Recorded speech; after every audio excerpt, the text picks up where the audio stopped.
And so today we're going to meet another person. Actually, last week we also met a prostitute that came to Simon the Pharisee's table where Jesus was, and we saw that interaction. But now we're going to learn about another interaction today. And this is all leading us up into September 18th, where we're actually going to have a table spread before us all. And we're going to have tables set up here. We're going to have a potluck. The early Christians would have called it a love feast. And we're going to celebrate together and have a meal together and also share in the communion together. So please, if you can, bring a dish, bring a dessert and a beverage. If you can't, please come anyways. And I just know from being in things like this before that there's always more than enough. So please come and invite who you might think wants to partake in that with us. We'd love to have them here. And that's going to start at 11:30. So this is different than 10:45, but use 10:45 as your gauge to be here so that we can get the food all set up at the back, ready to go. So if you can be here, we're going to start right at 11:30. That would be great. How many of you love to practice hospitality?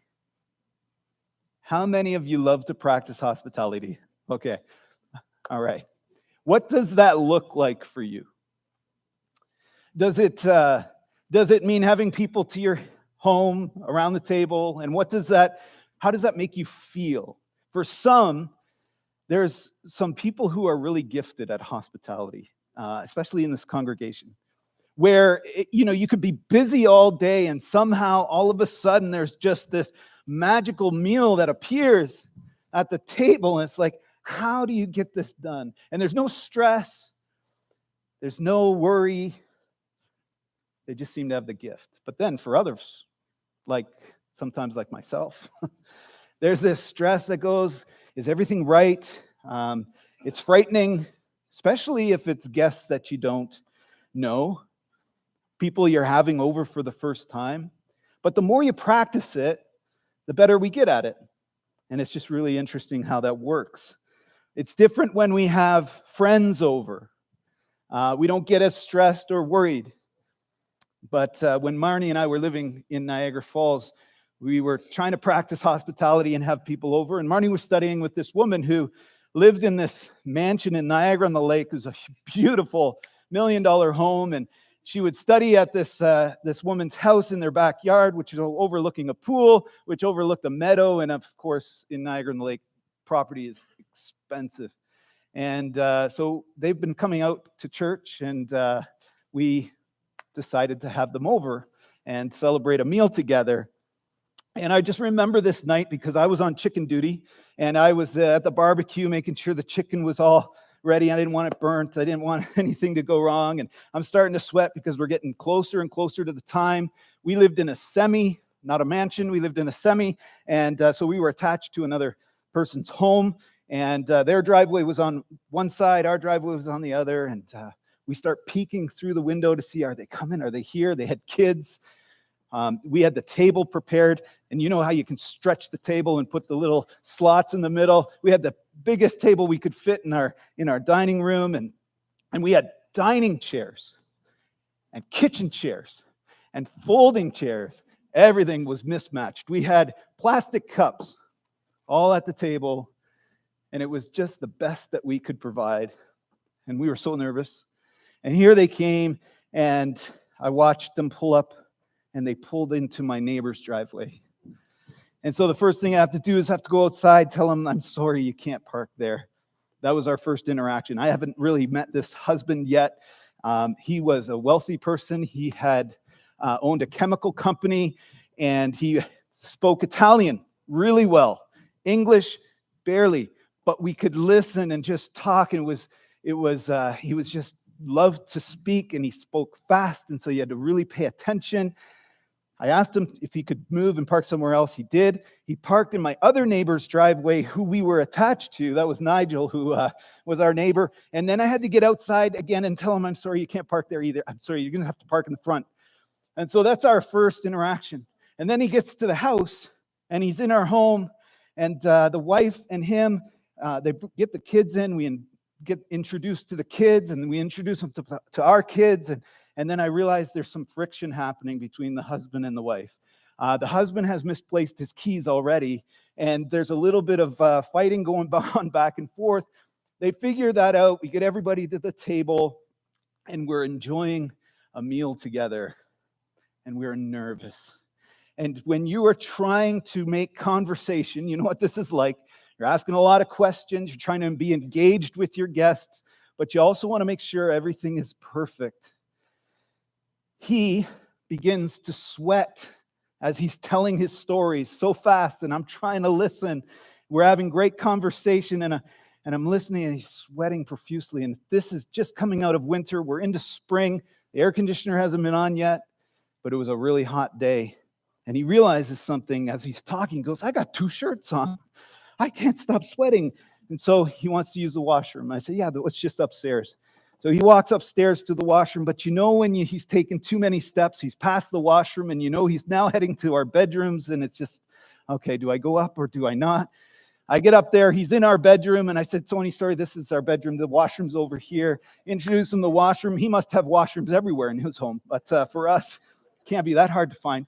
Anyways, he takes his shirt, the one that was wet, to his skin, takes that one off, puts the other one on. He comes back down and again continues to sweat. Well, me, as we've been going all day, making sure everything's great, and I'm thinking, well, how can I make this house cooler?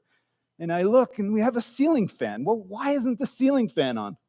So, of course, I turn the ceiling fan on, and the breeze starts coming, along with all the dust that has been up there, and now it is all over the food, on his shirt, in the kids' ice cream, and the kids are hysterical at this point. My wife is in the kitchen making coffee and tea with his wife, and all I hear is, oh, you didn't put the fan on, did you? By that time, it was too late. They stayed for a little while longer. We tried to make conversation a little. Little did we know later on, they didn't keep coming to the church. It could have been the hospitality experience that they had. I'm hoping it was something else. But I tell you something, it didn't stop us from having people over. And you know what? The more we had people over, we feel the better we got at it. And I tell you that because maybe some of you have had a memorable experience before having people over to your home. And for some of you, it's frightening. But Jesus was invited to someone's home. Could you imagine if Jesus was your guest? Jesus is coming to sit at your table. Just imagine all the preparation that is going in to have Jesus come to your table. And so we're going to pick up the story here. It's between Martha and Mary. We know later on that Jesus was friends with these people. They had a brother named Lazarus. He's not in this story, but Lazarus came later. Jesus did a miraculous thing with Lazarus where he raised him from the dead. But up until now, all we know is that Martha has invited Jesus to dinner. So here we start. As Jesus and his disciples, not just Jesus, you think about it, he's got his 12 disciples with him most likely. They continued on their way to Jerusalem. They came to a certain village where a woman named Martha welcomed him into her home. Her sister Mary sat at the Lord's feet, listening to what he taught. But Martha was distracted by the big dinner she was preparing. She came to Jesus and said, Lord, doesn't it seem unfair to you that my sister just sits here while I have to do all the work? Tell her to come help me.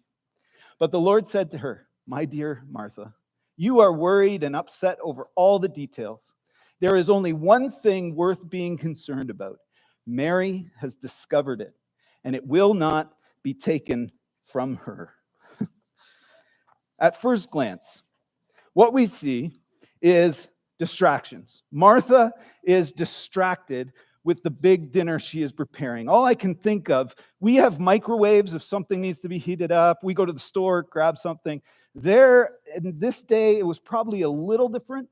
They didn't have microwaves. They would have been cooking all day. I can imagine Mary walking around, or Martha running around with her babushka on, sweating all day, keeping everything nice, getting all the preparations ready. And she's just distracted. Now, let me ask you something. In regards to what Jesus says, do you think Jesus is against serving? I don't think he's against serving. In Luke, what's written is the parable of the Good Samaritan was just written before this interaction. And the parable of the Good Samaritan is all about serving and taking care of someone's needs. So it's not that. There's something else going on in Martha as she's getting all this ready. If there was ever an act of service in the parable of the Good Samaritan story, it was taking care of someone's needs. And that, I feel, is what Martha is trying to do. But she's distracted. And distractions come in various forms. We tend, as people, to value the amount of things we accomplish, and we call it productivity. For some of you, you already have a to-do list for tomorrow that you need to get done.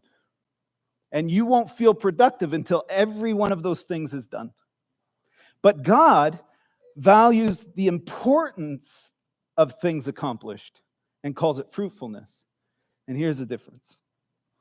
If you have a task set up for the day that all you're doing is working so hard to get those things done, and you miss what's in front of you, we're missing the point. And here's what's important to God, that we listen to and believe Jesus. In John 6, verse 29, it says, "This is the work of God, that you believe in him who he sent." Listening doesn't feel like doing, does it? Listening doesn't feel like doing, but it might just be the most important thing God has for you to get done today, is to listen. Distractions is the enemy of listening.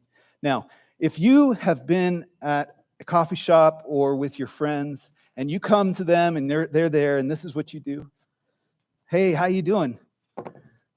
"Yeah, good to see you." "Yeah, is everything going all right?" "Yeah, everything's good."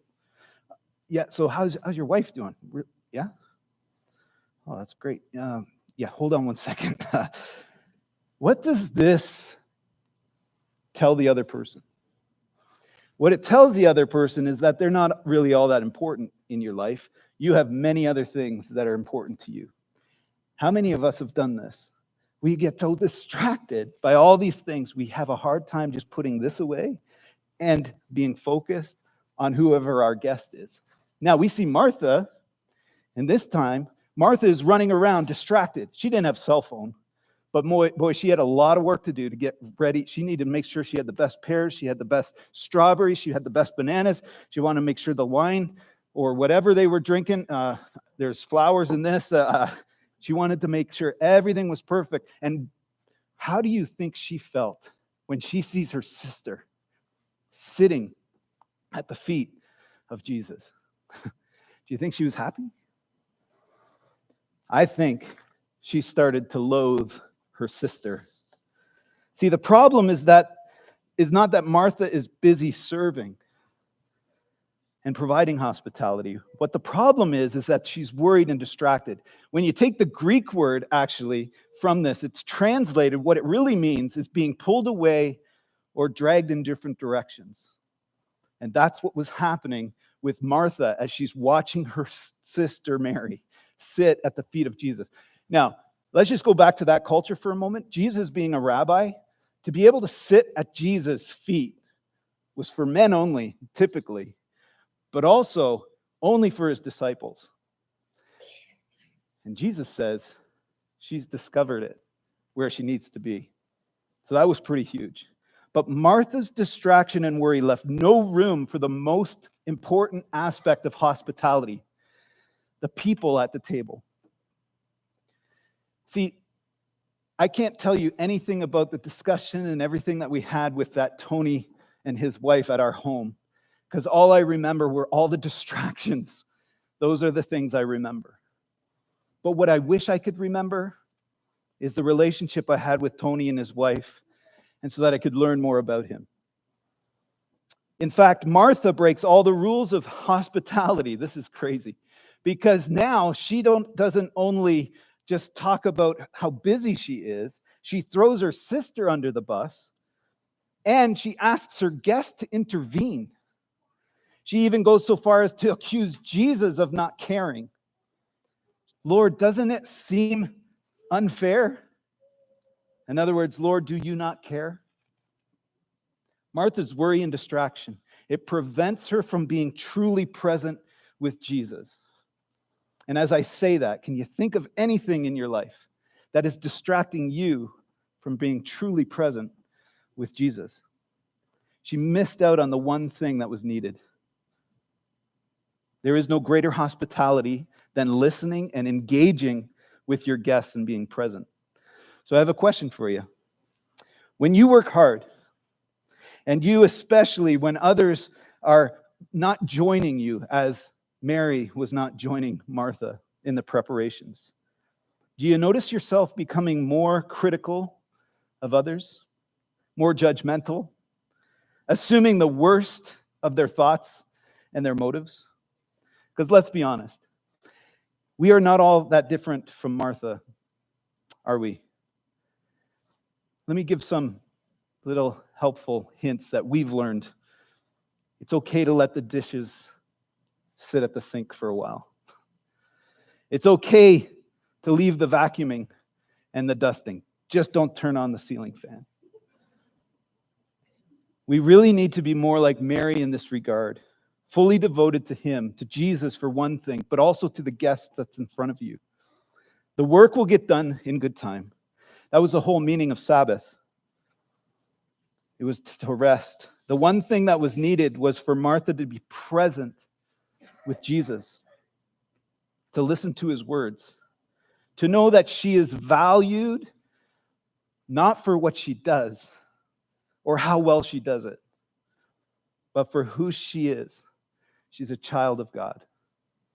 How many times in our culture, in our hectic schedules, and the relentless pursuit of productivity, what happens, we tend to be tempted to measure our worth by how busy we are. Ask people how they're doing. What's the most common answer to people? Oh, I'm just really busy. Oh yeah? What are you busy at? We're all busy. But we put a lot of our value and our self-worth in how busy we are. It's by how much we accomplish or by how well we meet the expectations of others. Here's a question. Are you one who does things for Christ or with Christ? Do you find yourself doing things for Christ? Or do you find yourself being invited into Christ things as we work alongside him? Because there's a huge difference. In the hospitality business, there's actually this debate between service and hospitality. Service is what you do to someone. It's all the serving you do to someone. But hospitality is how you make someone feel. Hospitality is how you make someone feel. Martha running around trying to get everything done. Jesus is sitting having conversation with Mary. In remembrance of my friend Tony, the Italian, let's become better hospitalians. Let's become hospitalians where we practice hospitality because it's about how we make people feel. If all our activities leave us with no time to just be still in the Lord's presence and also in the presence of people in front of us, we are likely to end up anxious and troubled and critical. We are likely to end up like Martha with a kind of service that's devoid of love and joy and becomes resentful of others. Take time to be present and live in the moment. See, the Gospel of Luke leaves us hanging on how this story ends. We don't know how it ends. We hope that Martha and Mary kind of reconciled. Maybe Jesus helped along with that. Maybe Martha finally got to sit down and just enjoy the meal that she worked so hard to prepare. But what we do know is that Jesus invites all of us who are worried and distracted by many things to just sit and rest in his presence.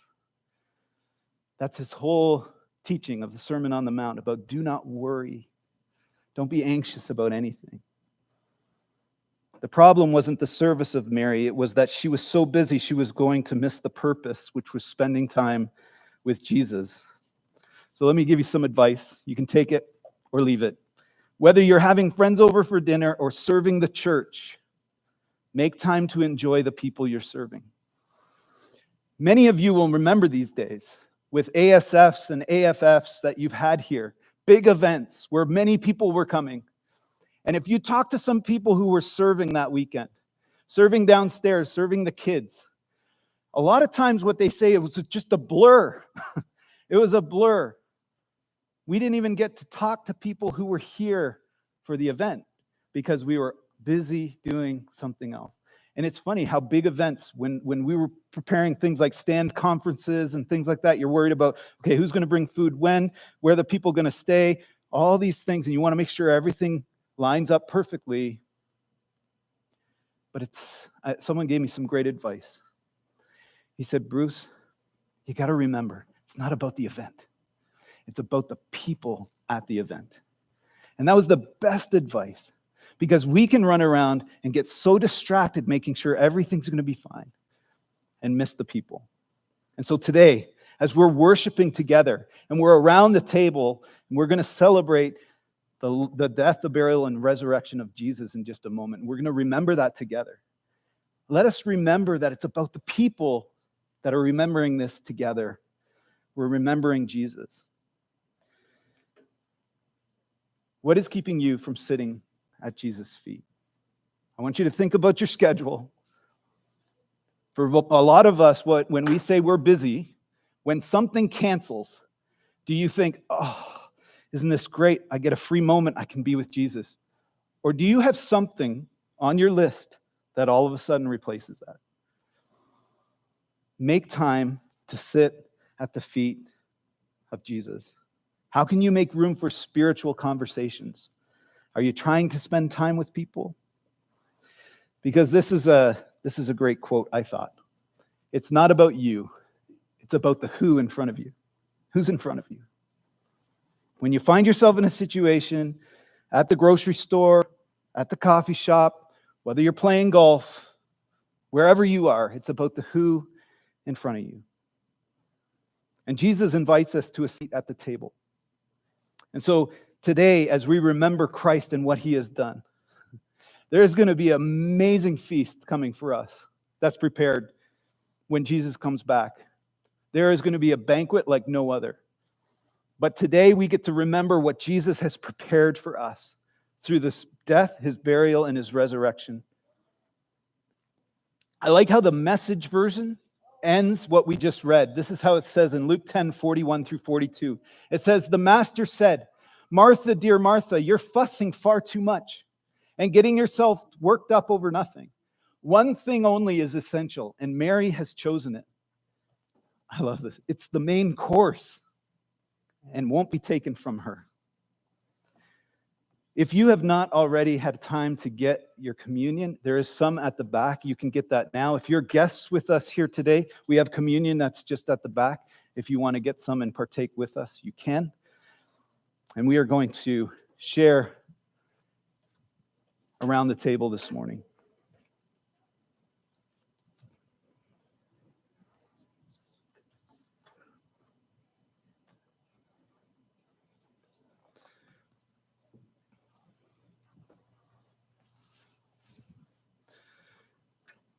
When Jesus says that he's the main course, I just want that to be in our minds as we read through this together. I'm going to read from John chapter 6. You can follow along with me, or you can pretend you're just sitting at the feet of Jesus and listening to his words, because most of these words are in red. These are Jesus' words. This is conversation that he's having with people during that time. He had just fed 5,000 people with 2 fish and 5 loaves of bread. And now people were wondering where he is, and they're looking all over for him. Why? Because they want another meal. And listen to what he says. When they found him on the other side of the lake, this is verse 25, they asked him, Rabbi, when did you get here? They answered, I tell you the truth, you are looking for me, not because you saw miraculous signs, but because you ate the loaves and had your fill. Do not work for food that spoils, but for food that endures to eternal life, which the Son of Man will give you. On him, God the Father has placed his seal of approval. Then they asked him, what must we do to do the good works God requires? Jesus answered, "The work of God is to believe in the one he has sent." So they asked him, "What miraculous sign then will you give us that we may see it and believe you? What will you do? Our forefathers ate the manna in the desert. As it is written, he gave them bread from heaven to eat." Jesus said to them, "I tell you the truth. It is not Moses who has given you the bread from heaven, but it is my Father who gives you the true bread from heaven. For the bread of God is he who comes down from heaven and gives life to the world." I'm the main course, Jesus is saying. "Sir," they said, "from now on, give us this bread." Then Jesus declared, "I am the bread of life. He who comes to me will never go hungry, and he who believes in me will never be thirsty. But as I told you, you have seen me, and still you do not believe. All that the Father gives me will come to me, and whoever comes to me, I will never drive away. For I have come down from heaven, not to do my will, but to do the will of him who sent me. And this is the will of him who sent me, that I shall lose none of all that he has given me, but raise him up in the last day. For my Father's will is that everyone who looks to the Son and believes in him shall have eternal life, and I will raise him up in the last day." At this, the Jews began to grumble about him because he said, "I am the bread that came down from heaven." And they said, this is not Jesus, it's the son of Joseph, whose father and mother we know. How can he say, "I came down from heaven"? "Stop grumbling amongst yourselves," Jesus said. "No one can come to me unless the Father who sent me draws him, and I will raise him up on the last day. It is written in the prophets, they will all be taught by God. Everyone who listens to the Father and learns from him comes to me." The main course. "No one has seen the Father except the one who is from God. Only he has seen the Father. And I tell you the truth, he who believes has everlasting life. I am the bread of life. Your forefathers ate the manna in the desert, yet they died. But here is the bread that comes down from heaven, which a man may eat and not die.